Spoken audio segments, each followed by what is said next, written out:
And welcome in, everybody. It's official as we get set for a big weekend of racing at Ellis Park. We look back to a huge weekend from Japan to Royal Ascot to Thistledown. Jeff, it was an eclectic week of racing that we have in our rearview mirror. Yeah, kind of off the beaten path last week. With we're racing at Los Al now in California, so the big stuff doesn't happen until Belmont is still running, but everybody's waiting for Saratoga. You know that. And with Churchill Downs closed, all the racing going to Ellis. So kind of like a weird week last weekend, but we did have some good racing, especially overseas, not only at Royal Ascot, but in Japan as well. And we're going to look at some winners over there that may show on Breeders' Cup Day. So we'll kind of circle the globe here and see if we can find something worthwhile to talk about. For me, international racing does come back to, are they coming to the Breeders' Cup or not? That's just kind of my selfish feeling of when I look at those races. Some of them are interesting to watch and entertaining to watch, but I want to know the Breeders' Cup implications. Let's go to the big board. Our first of 5 topics this week on It's Official. It's a punch to the gut because it was an impressive performance in the Ohio Derby for the rising star 3-year-old Two Fills, but the news coming out of the race wasn't as good. First, let's start with the positive, his on-track performance at Thistledown.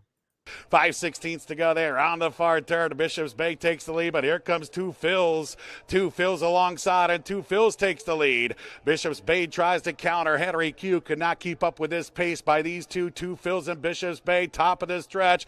Gerardo Corrales goes to work, and Two Fills responds. Bishop's Bay trying to cling to him in second. A long ways back to Henry Q in third. It's Two Fills with a final 16th to go. This is a serious 3-year-old. It's Two Fills. Two Fills wins the Ohio Derby.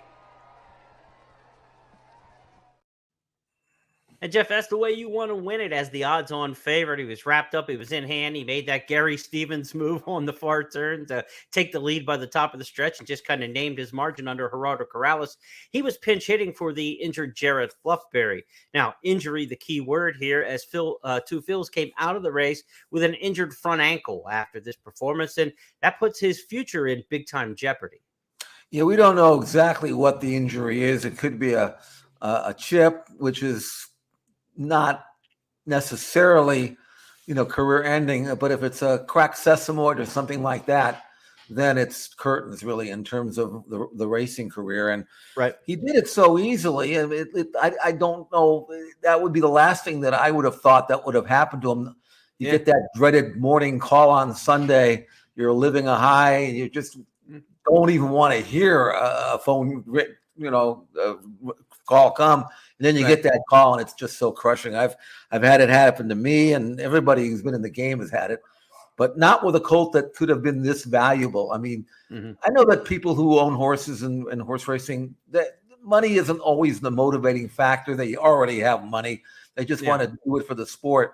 Me, I want the money. That's just me. But other than that, but when you get to a colt like this, the financials have to figure in, and man, Two Fills, he could have been worth millions upon millions, not only in the money that he could have earned on the track, but then what his stud fee could have been. And now it doesn't look like he's going to be able to build on that. And he's going to go out with a great reputation, but that's not always enough.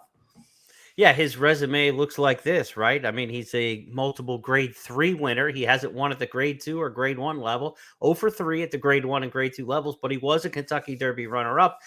How might that add up as he probably turns next to going to stud? I mean, reading the tea leaves from the quotes I saw from Larry Ravelli, it does not sound like this horse is going to run again to me. They left the door just slightly cracked open, but for every possible, potential good thought that he may return, there was 2 comments about stud farms calling about how you wouldn't want to bring a horse like this back if they weren't at 100% as good as they were. Horses don't come back as good as they once were. So as he turns to a potential stud candidate, how much money could have been lost? I mean, look at this graphic. I did a little research. Horses who were runner-up in the Kentucky Derby like he was in the last 2 decades. These are notable horses who were Derby runner-ups. Empire Maker from the 2003 Derby His initial stud fee was $100,000. Fantastic pedigree. He went on to win the Belmont Stakes, so he got to do something after that Derby runner-up. Hard Spun, who incidentally is the sire of Two Phils, he had a good career. I mean, he ended up winning the King's Bishop, a grade 1 afterwards, ran second in the Breeders' Cup Classic after the Triple Crown Series. He stood for $50,000 in his initial offering. Bodemeister, who had probably the best runner-up finish in the Kentucky Derby, at least until Two Phils, or Two Phils back to at least Bodemeister, the strongest runner-up performances in the Kentucky Derby in the last decade plus. Bodemeister stood for $30,000. He never raced after running second in the Preakness. So he had one race after the Derby runner-up, was beaten in that. Bodemeister might be a closest comparable that we can look at maybe for Two Phils as a stud. Good Magic in 2018 ran second in the Kentucky Derby, of course, to Justify, the Triple Crown winner. But he was a 2-year-old champion prior to that. He stood for $35,000 at first asking. Then Tiz the Law was the Derby runner-up after winning the Belmont. Remember in 2020, the Triple Crown was out of order. Tiz the Law stood for $40,000. So where might we think that Two Phils would fall into such a group? It really is, because again, he goes to stud with a good reputation, but nothing more than three grade 3 wins, which is not going to point him out. He's also a son of Hard Spun, not a sire of sires. I think Hard Spun's best horse, Wicked Strong, currently stands for 3,500. So really, not only does he lose the opportunity to build on his resume and increase his stud value, but he also loses all those races with magnificent purses that he could have won. I mean, he could have won the Travers. Who knows? He could have won. I'm not saying he could have won the Breeders' Cup Classic, but I'm not saying he couldn't have. The way he ran, and then next winter, maybe he goes to Dubai. I mean, we just don't know what the upside would have been, and that's the real punch to the gut. Not only is it a financial thing, but no one's going to can count on having a horse this good ever again. Right. And to have it just taken away the day after he won his best race. I mean, I can imagine how it feels, because I've had something similar happen to me with my horses, but not like this. No, I don't think I've ever had a horse this valuable that turned to dust so quickly. Yeah, it's extremely tough break for the owners in here. Patricia's Hope Stable, which is Vincent Folio, the owner breeder Phil Sagan, and Matacat Stables, who bought into the horse, prior to the Triple Crown. So tough break. I mean, as we titled it, a punch to the gut for sure. For every up you get in this game, there's a down. It seems like it's a tough roller coaster. And like you mentioned, you never want to hear that phone ring the morning after something, after a big race or a workout, and you get that call the next morning. Certainly deflating. The best horse in the career of Larry Ravelli. His career, is certainly still in the upward trend. Ravelli, not an older guy, he's middle-aged. He's been around for about a dozen years or so, but he's had good horses in the past, but none like this. This was his lifetime horse to this point, and maybe he can find that next one in his career, but certainly a disappointment to fans. I believe they said they were making plans to head to New Jersey for the Haskell Stakes, and what a showdown we could have had there. For Two Phils, I mean, I know you ranked him last week. We talked about who are your top 3-year-olds in this crop. You had him ranked number 1. I had him up there in the top 3 or 4, and he'll never get to prove that opportunity the way it looks now. He never beat any of the 3 races of the Triple Crown this year. No, right? and not only that, but he won't be able to be a champion, because he will not be able to do anything in the second half of the year to earn it, even though we might end up thinking, he was the best, but you can't think your horse is best and give him championship honors unless he goes out and actually does it. So I feel terrible, because I think we both saw that race, and our initial reaction was, okay, he's for real. He is good. I mean, he destroyed Bishop's Bay, who would run so well in the Peter Pan, and the Wood Memorial winner was way up the track. He won it by daylight. He ran fast. 105 Beyer speed figure. We will remember him, if nothing else, as a colt that had a tremendous amount of talent and ability, and Starcross never had a chance to show it. Yeah, you had him ranked number 1 last week, and if we had a chance to re-rank this week, I would have moved him up off of that performance, a post-Triple Crown effort, pair that up with what he had done in the previous 2. I guess now when they make the commercial for Two Phils for a stud career, it's going to be, the only 3-year-old to win to run 3 straight triple-digit buyers or something like that, because he's not going to have the graded status. Right. He's not going to have those elite races, but he does have 3 very fast speed figures in his last 3 races, Right. and that's probably what they're going to try to sell him on. I mean, that's the name of the game in American dirt racing anyway, is speed, and they're going to try to sell him as a very, very fast horse, and we will see if the most successful son of Hard Spun can have a second career, because, it's not official to write him off yet as far as racing, but I would make that a long, long shot to see. Right. Let's go now to our second topic as we head out of the country. In fact, do we have the best horse in the world racing in Japan right now? The name is Equinox, and if you go back to the Takarazuka Kenin on over the weekend in Japan, you're going to see on the far outside in the big white blaze a big mover and a big-time horse on the world stage. Now Unicorn Lion, he's got a lot of company here with Breakup, Aspect More, Geraldina, Geoglyph, and widest of all runners is Equinox with the big white face looming large now, possibly taking the better ground all the time here. Geoglyph, Geraldina, I think the ones on the rail have been defeated, and here comes Equinox, the world's highest rated racehorse, and he's going to be that today as well. Equinox up towards the line. Equinox wins it from Through Seven Seas, and then came Justin Palace. They're the first 3. Jeff, from out of the clouds with the big white blaze, you give me that Zenyatta feel. But this horse went wire to wire in Dubai when he won the Shima Classic. So it's not just a case of a horse who, that makes one big rally. I know Christophe Lemaire did an interview I saw with World Racing where he said, look, this horse did not like the ground at all, came out sluggish. There was a lot of stuff going on in traffic, he said. So I just took him back and got out of the mess. The better part of the course was supposed to be on the outside that day, so we just stayed wide and gave up all the ground, and they still won in hand. I don't know how many extra points he would have got on the sheets for that trip, but he did lose a lot of ground. I don't know how people who don't know him or know him just barely can appreciate how good this horse is, not just because he just won a Group 1 in the 14 path. But Equinox is a horse that has won 6 out of 8, 4 in a row, last 4 Group 1s. And this race, I'm not really sure who he was beating, although he obviously took the worst of it. But if you go back and look at the chart or look at the race of the Dubai Shima Classic in Dubai in its most recent start before this, that race had, among others who were behind him, Mustadaf, who won the Prince of Wales at Royal Ascot last weekend.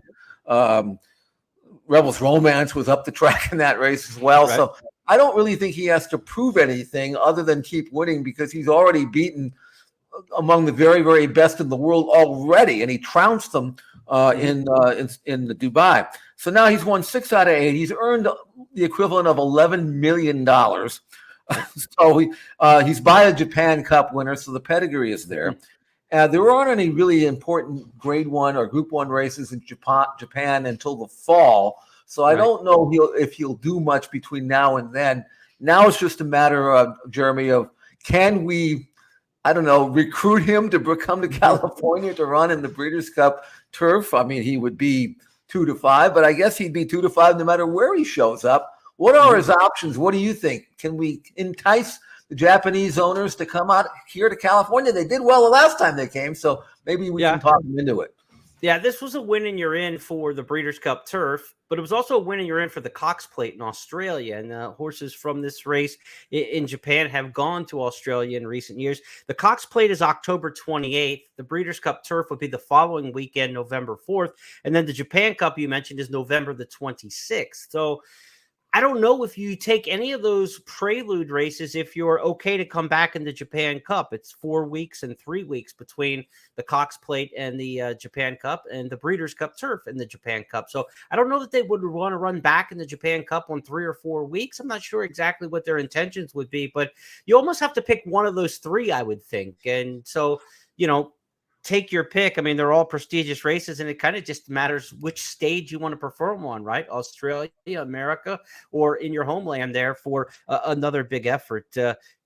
He could pick his spot. The destiny is his. He's the number 1 ranked horse in the world at this point, and like you said, the horses he's run against, the form has been flattered. They've come back, and there were 8 Group 1 winners in that race. The Takarazuka Cannon in Japan is a very interesting horse race. It's one of 2, Jeff, that are voted on by the fans. It's like the Major League All-Star game.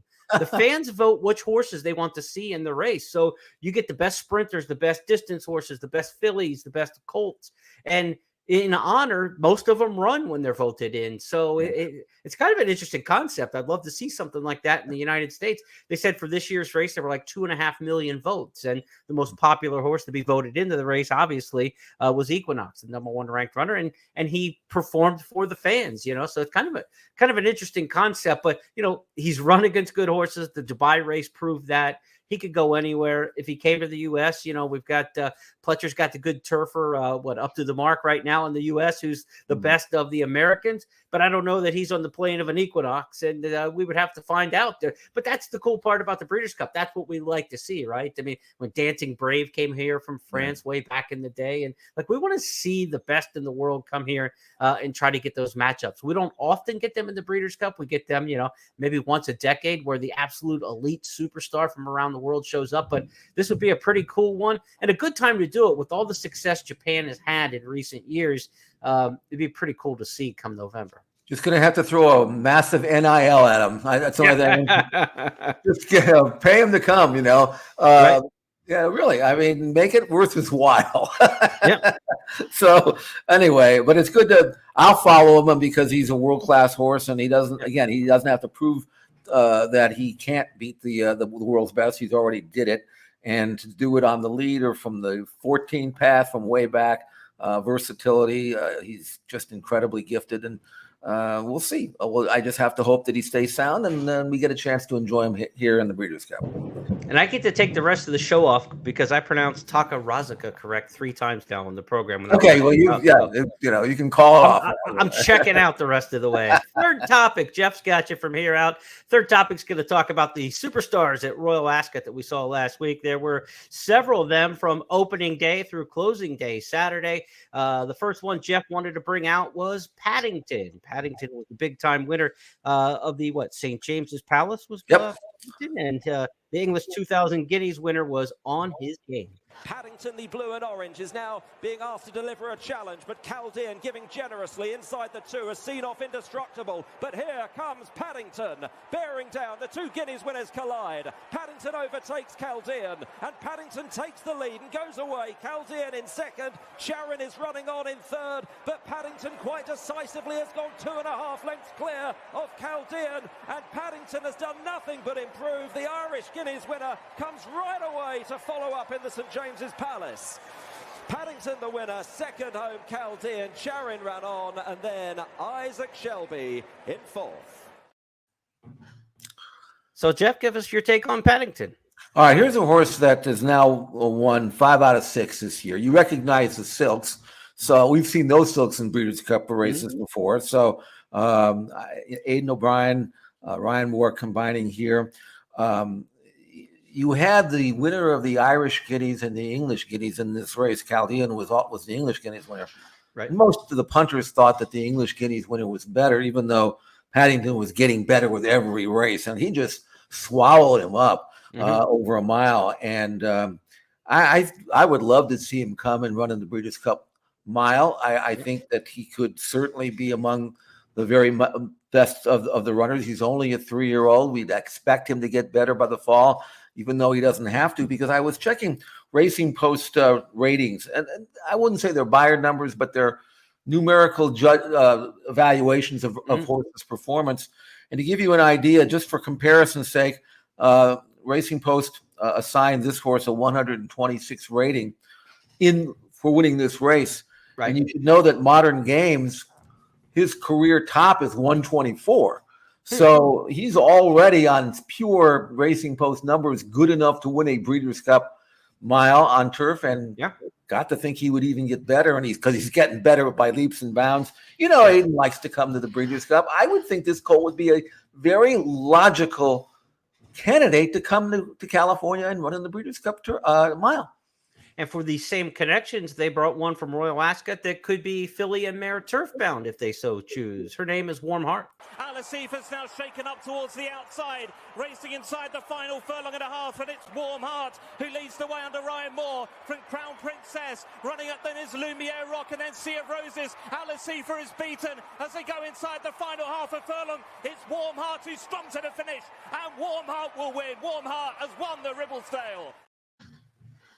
Jeff, that was one of the more authoritative victories in all the week at Royal Ascot. Yeah, she was, and again, another one of these 3-year-olds from Maiden O'Brien's barn getting better by leaps and bounds with every start. Career top 112 Racing Post number. She's now won 3 out of 5. She likes firm ground, obviously. Don't forget the Breeders' Cup filly and mare turf this year is 1.25 miles. Right. She's that was 1.5 miles, but they weren't even sure she'd like 1.5 miles. They think she's better at more of a middle distance to 1.25 miles. Again, connections are such where you would expect that if she maintains this kind of form, that she would be a logical candidate to come over and run in the Breeders' Cup filly and mare turf. I hope she does, but God knows what she's going to be like in November, because she's already spectacular, and she's only run 5 times, and she's getting better with race after race after race. That's Warm Heart, a prospect perhaps for the filly and mare turf. Now, the turf sprint has been a race that the Americans have had a lot of success in, especially when it's run in Southern California. But based on the performance we saw at Royal Ascot, maybe Shaquille is one to keep an eye on after his performance in the Commonwealth Cup. We're going to take this from the start and then show you where he comes from, because this was just wrecked from the beginning, but it turned out rosy. And they're off in the Commonwealth Cup. A very slow start. Rearing was Shaquille. A little Big Bear on the outside of the filly swing along. Queen Me is there. Ocean Quest looking for a way through in company with Should Have Been a Ring and Rum Star. And coming towards the near side, Lazoo has still got plenty to do. It's swing along. Queen Me, Ocean Quest, Little Big Bear is driven. Shaquille is coming from a very difficult position at the back of the field to finish well as they head towards the last furlong. Swing along, Little Big Bear. Shaquille running a blind. And then Ocean Quest and Queen Me. Little Big Bear with Shaquille challenging on the attack, the far side. Shaquille, having made a mess at the start, is coming out brilliantly. An extraordinary win in the Commonwealth Cup. Shaquille and Oisin Murphy for Julie Camacho denies Little Big Bear and Swing Along in 3rd place. Can we get Shaquille back to L.A.? I mean, we need the diesel in Southern California. And, Jeff, you think of the Breeders' Cup turf sprint being a downhill turf sprint and how we get those frantic finishes? Yeah. A horse can finish like Shaquille did there. Could be very effective. Well, and it's 6.5. It's, you look at a horse like this and you figure if it was at Keeneland or somewhere else, it would be 5 or 5.5. Right. It might be tough, but 6.5 down the hill with a long run in. I mean, ideally suited for this 3-year-old colt who has won 6 out of 7. This was not some flukish win. He has all of a sudden become the talk of Europe. And obviously no one expects him to get left at the gate all the time. He never did. This was just one of those, he wasn't ready and he lost the race at the start, only he didn't lose it. He won it anyway. And here's another thing. I'm going to quote Racing Post numbers again because I use them, not that I think they're necessarily the end all, but I use them for comparison purposes. He earned a 122 Racing Post rating in winning this Grade 1, Group 1 Commonwealth Stakes. When Caravel won the Breeders' Cup Turf Sprint last year at Keeneland, she earned a 116. So even, and I don't know if they incorporate the bad start in the rating. I don't know how they do it, but all I can tell you is as a 3-year-old who's won 6 out of 7, he's already good enough to win a Breeders' Cup Turf Sprint. And again, what is he going to be like 5 months down the road or 4 months down the road? So I hope he comes. I hope they can entice him. Unlike, for example, Warm Heart, who's a daughter of Galileo, you kind of expect him to be good. This colt is by nothing out of nothing by nothing. So I don't really know where he's getting it. All I know is Shaquille he's for real, and I would love to see him in California. Let's hope. Let's cross our fingers. Now let's talk more Breeders' Cup this week on It's Official with our weekly Breeders' Cup tracker between now and the big one coming up in November at Santa Anita. We've got a big week of racing coming up on the Breeders' Cup Winning Your In circuit. Some different divisions could see horses propel themselves towards the Breeders' Cup this Saturday at Ellis Park as we turn the page to July. The American Derby for the 3-year-old turfers gets things underway. These entries are already out. Get your past performances at your favorite provider and get handicapping the Kelly's Landing for the sprinters, the Distaffers, and the Florida Lee. The Wise Dan, of course, a turf mile. Tepin Stakes at the end for the Filly and Mare Turf Division, or perhaps the milers there. That race, I believe, at a mile and a 16th. And then the Stephen Foster in between. Race number 10, that's the big headliner in there. You're going to see horses in the Breeders' Cup Classic Division kicking up their heels. Looking forward to that coming up Saturday at Ellis Park. I'll have some handicapping on that on the Express Bet and First Bet websites a little bit later in the week. Will also be the Express Bet race of the week will be the Stephen Foster. So that's what we have to look forward to in the Breeders' Cup Division in our tracker. But, Jeff, last week, a filly who every once in a while pops a big race, popped a huge race at Ellis Park. Her name is Society, and in the Chicago Stakes, man, she rolled home. Matt Terea set down for the drive. She just went past Drafaros, but she's still 5 lengths behind Society, who rolls off the turn, now in front by 6. Society down to the final furlong, now by 7. Drafaros in a good battle for second with Matt Terea. Nobody catching Society. Streaking through the stretch to score by 9 lengths on the wire. And Drafaros got second. That was a big-time effort and beating a big-time filly in Matarea. You could say, where did it come from? But we saw that last year in the Cotillion. I don't know where she, leaves and departs to when she doesn't have those kind of efforts. But, man, when she's on her game. She got away with an opening quarter in 22-2, and I think that really kind of perked her up a little bit. She didn't have to work hard to get there. The main contender, Monterey, did not show a lot of early speed. She was sitting in a good spot, and she couldn't even get up to second. So obviously she didn't fire. But Society, 105 buyer number, by far a career top. And as you pointed out, when she's really good, and she can look like King Kong when she feels like it. Last time out on the La Troyenne at Churchill, she finished 9th, got beat 15 lengths. Before that, she was 3rd, beaten 5 in a 5-runner race in the Madison. And before that, she finished 7th, beaten 18 lengths in the Breeders' Cup Distaff. But better. Yeah, right. Well, she cleared. She got an easy lead that day, but I think maybe now they should probably keep her around 1 turn. You think? Yes. I mean, her sprint form by and large is really good. She's won, obviously, routing. She did that in the Cotillion, but maybe she's a little bit more consistent sprinting. Anyway, Steve Asmussen probably was thrilled, but maybe puzzled. Why don't I see this all the time? And so you never see what you're going to get from her. But she's won 6 out of 10, so it just shows you that when she wants to beat you, she can beat you. And I think she could be a serious contender for the Breeders' Cup Filly and Mare Sprint based on this race. Yeah, and you don't probably with a filly like this, you just want to put her in bubble wrap and not do it. You don't want to run a couple times between now and the Breeders' Cup. I'm not saying lay off from June to the Breeders' Cup, but certainly one more race out of this and call it quits. Maybe something at Saratoga or something, the Ballerina or something like that. But yeah, I would keep her around 1 turn, and I'd give her a lot of time between now and the Breeders' Cup Sprint. So maybe probably wheel her back at the Ballerina at Saratoga, see what happens, and then shut down the lights and go to 7/8 of a mile, which ought to be a really good distance for at Santa Anita for the Breeders' Cup. We are looking for stars of tomorrow on this program. Some weeks it's easier to find than others. Our 5th and final topic this week takes us to Los Alamitos and a horse Jeff spotlighted, a 3-year-old winning named Wickline. 3/16 left to go, and Wickline holds the lead. Will be sticking to his guns gamely on the inside. Central Dispatch is 3rd, coming past the 8th pole, and Wickline under heavy pressure. Will be keeps punching away on his inside. It's Wickline with the lead. It's Wickline too good. He's starting to come away close to home, and this imposing specimen scores by 2.5 lengths.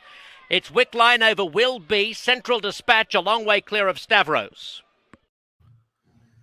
So, Jeff, we're going to see a lot of 2-year-olds in these stars of tomorrow coming up with Saratoga and Del Mar in the next few weeks. But this 3-year-old's late to the party, but you think has a little bit of upside to him. Well, he does. He brought 275 as a yearling, despite the fact that there's only 1 stakes winner in his first 4 generations.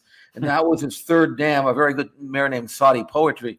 But other than that, it's a blank page, and for them to give 275 for a colt like this as a yearling, I could see it in a 2-year-old sale, but as a yearling, that's a lot of money. And he's a big, heavy-bodied monster of a colt, which is one of the reasons why he took so long to get to the races for trainer Bob Baffert, who probably could have waited till Del Mar. But I think here, he does this, Bob. He runs some of these really nice horses at Los Al. He did it with Arrogate, for one. I know that. And really, when you think about it, this is a colt who now's got that maiden out of his way, and now he can go into allowance company and develop. He trained like a monster before the race, which is why he was 4-5. The runner-up was another first-time starter that was very well regarded. The third horse was an Arrogate first-time starter that brought 750. So this was not your normal Los Alamitos maiden race, let's face it.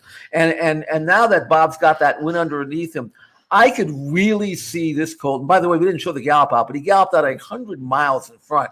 So I could really see this colt develop at Del Mar into the fall and become a legitimate graded type stakes winner. He ran at 8 and change out in 15. They ran fast. So, we're always looking for these late developing 3-year-olds this time of the year. And I think we may have found one. We'll see. He's got a chance, I think, based on the way he looks and the way he moves to be a good colt. His name is Wickline. A lot of horses don't look good. The camera work, the angles, everything. When you watch a replay from Los Al, it's hard to be wowed a lot of times. Yeah. This horse looked pretty darn good. So that's despite some of the visual hurdles. Let's review the topics this week as we are 5 up and 5 down. The punch to the gut was the win in the Ohio Derby by 2 fills, but the subsequent injury to his ankle that might put his career on ice. No pun intended. Best horse in the world, perhaps? Japan's Equinox, the Takarakaza Kennen winner. That's impressive with the wide rally and could be headed towards the Breeders' Cup, the Cox Plate, or maybe even the Japan Cup. Jeff spotlighted 3 horses with maybe Breeders' Cup aspirations from the Royal Ascot meet. And we saw Paddington, Warm Heart, and Shaquille do their thing on the grass in Jolly Old. Hopefully we'll see them at Santa Anita in the fall. And speaking of the Breeders' Cup, our Breeders' Cup tracker took us to Ellis Park, where Society just destroyed the competition, including Matarea in the Chicago Stakes. And our star of tomorrow for this week, the 3-year-old Wickline for trainer Bob Baffert, debut winner at Los Alamitos. Those 5 topics are now official because Jeff Siegel and I said so. That's how we play the game here each week. We'll pick 5 new topics next week. Sometimes we have a little irrelevant or irreverent. Sometimes it's irrelevant too. Bonus topic here on the show. And we've got one for you this week because our buddy Eddie Olczyk was back in the handicapping sphere on Sunday and came out of the octagon $52,000 richer, winning the Hawthorne Invitational. Congrats to Edzo winning the Hawthorne Invitational handicapping tournament. If you didn't see it, it was an on-track contest where everybody was in the same ballroom playing, and Hawthorne put out this great video on their social media. They matched the race up with the reaction. Edzo's got an 80-1 shot in the last race, and notice how long it takes him to get excited. He was probably hopeful for a long way and then got excited at the end. Right behind him is solid country gold pin sun race. Continues to rally on the outside. Robin Turner with his right solid country gold comes up to make that come in central here.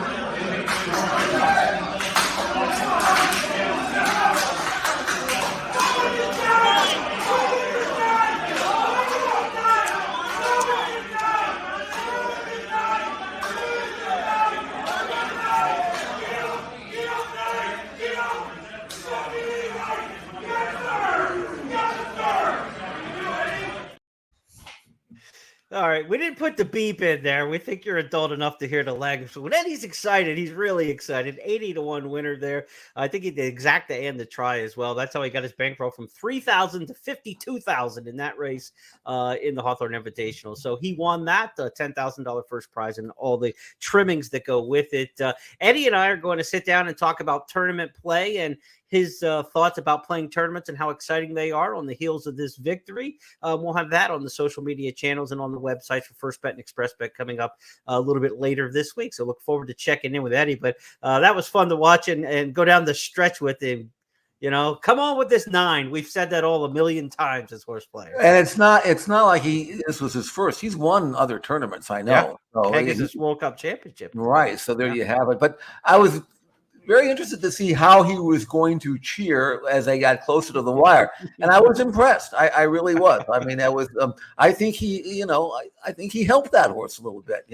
Me now, when I have a big price horse in front in the final 16th mile, people cheer differently. I'm not a big cheerer, but I would be saying something to I would be relaxed up until maybe the 70-yard marker pole, and then I would go into my where's the bleeping wire? Because he's in front, but where is that wire? Get it up there already. So but that was great, and we've all been in the position, maybe not to win 50 grand like that, but when you have a big price horse in front and you can't just sit there, because that doesn't do anybody good. You got to yell and scream. Yeah. Not that you think the jockey can or the horse can actually hear you, but you have to do it anyway, right? I'm a cheerer for sure. I mean, I know the jock's name on my horse, and it's set him down, whatever the guy's name is. If it's Stuart Elliott, I'm yelling, set him down, Stewie. I can guarantee you with Smarty Jones coming down the stretch at the Preakness or the Derby, it was set him down, Stewie, and I'm yelling that 1,000 times down the lane. That's the way that I do it. Tell us in the comments here if you're watching on YouTube or you follow along on social media. How do you cheer your horses home? We'd love to hear it. That's one of the fun things going on social media right now, right? Great reactions. We see it, whether it's family reactions after the NBA draft, or Bryce Harper after hitting the big home run to send the Phillies to the to the World Series last year, that kind of thing like that. Reaction shots are big on social media. How do you guys react out there and gals when you watch a horse race and when you hit a good one? Would love to hear about that. Be sure to like and share this video on YouTube and on social media channels so we can keep growing our audience. And It's Official will return in a week's time when we review what's going on at Ellis Park on a big Breeders' Cup preview weekend. Stephen Foster Day coming up this Saturday. I want to give you a couple of handicapping notes. Everything must go at Gulfstream Park on Friday. It's the last day of the fiscal calendar year, June 30th in Florida, which means nothing can carry over to the next day. It's mandatory payout Friday at Gulfstream Park in their Rainbow Six wagers. And that's why you're going to see that screwy random date of racing at Tampa Bay Downs. They have to run on the last day of the fiscal year for something to get some kind of simulcast contract. It's all governmental. I don't understand, but I know they're going to be running live racing Friday at Tampa Bay Downs, which is off the schedule a little bit. Big weekend in harness racing, the Messenger Stakes and the Yonkers Trot this weekend. So Alsa Magli, our harness handicapper, is going to have some previews of that at Express Bet and First Bet a little bit later this week. So a lot of fun stuff going. And then it's the Irish Derby coming up, or Derby, I guess we got to say, if we're talking Irish Derby. That comes up this Sunday. So a lot of fun stuff to come, and we're going to review it next week, Jeff. We will. I'll have best plays Saturday and Sunday on the website, so check that out. And looking forward to a great day of racing at Ellis, as you pointed out, on Sunday. So a good week of racing as we steadily await Saratoga and Del Mar. Jeff and I will be back on Friday with the First Call podcast, where we handicap 8 great stakes races around the country. Until then, good luck.